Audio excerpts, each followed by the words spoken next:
మారుమూల గిరిజన ప్రాంతం మూలకలపల్లి మండలం నియోజకవర్గంలో ఇక్కడ పంప్ హౌస్ ఏర్పాటు చేసి తిరుపతి దగ్గర నుంచి ఇక్కడ ఏర్పాటు చేసి మనకి ప్రధానమైన సీతారాం ప్రాజెక్టు.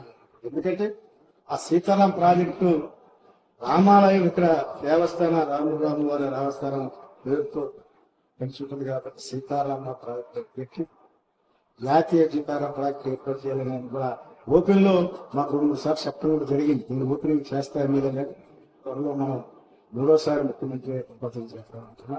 మీరు రకాల ఏర్పాటు అసలు దురదృష్టపు ప్రజలు మనకు తీర్పు కొంచెం చదకరంగా ఇచ్చారు కాబట్టి అయినా అన్ని రెడీ చేసిన ఇప్పుడు కాంగ్రెస్ ప్రభుత్వం ఏ రకంగా వాళ్ళు మాట్లాడటానికి వరకు కాదు, మాట్లాడటానికి కూడా చెప్పుకోవద్దు. ఈ సీతారాం ప్రాజెక్టు కేసీఆర్ గారిని నిమర్శించడం కాబట్టి మీరు చేసేయమని ఉంటే ప్రజలకు న్యాయం చేయండి, చేసి చూపెట్టు మాట్లాడాలి.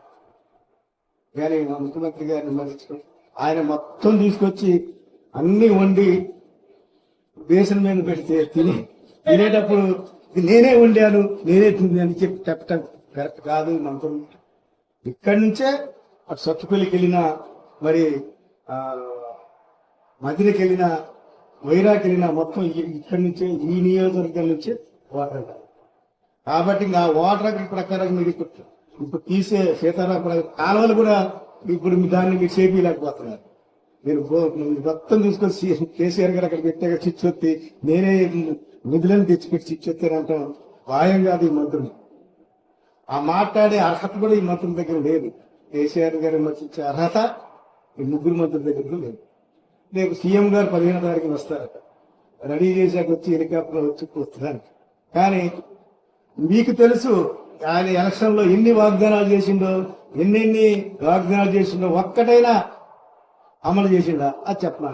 లేకపోతే ఇప్పుడు మళ్ళీ మేము 800 కోట్లు తెస్తాం, 500 కోట్లు తెస్తాం, అటు పంపిస్తాం, ఇటు పంపిస్తాం మాటలతో సరిపోదు. నిజాయితీగా చేసిన తర్వాతే మాట్లాడాలి. ఇప్పుడున్న కాంగ్రెస్ మంత్రి అన్న తినే నోట్లో గడ్డి తినే మాటలు మాట్లాడరు, పని చేసిన తర్వాత మాట్లాడాలి. ముఖ్యమంత్రి గురించి ముఖ్యమంత్రి గారి తరఫున మనం మాట్లాడుతున్నాం. ఆయన చేసిండు కాబట్టి ఇప్పుడు 8, 10, 9 సంవత్సరాలు చేసి రేపు ఓపెనింగ్ వచ్చే మూమెంట్ లో ప్రభుత్వం నడిపింది కాబట్టి మళ్ళీ వాళ్ళు ఈ స్థాయిలో ముఖ్యమంత్రి గారిని ప్రవడాల. ఈ మంత్రులు జనాలు నవ్వుకుంటున్నారు అట్లా మాట్లాడి సీనియర్ మంత్రులు. కానీ అబద్ధాలు మాట్లాడటం కరెక్ట్ కాదు.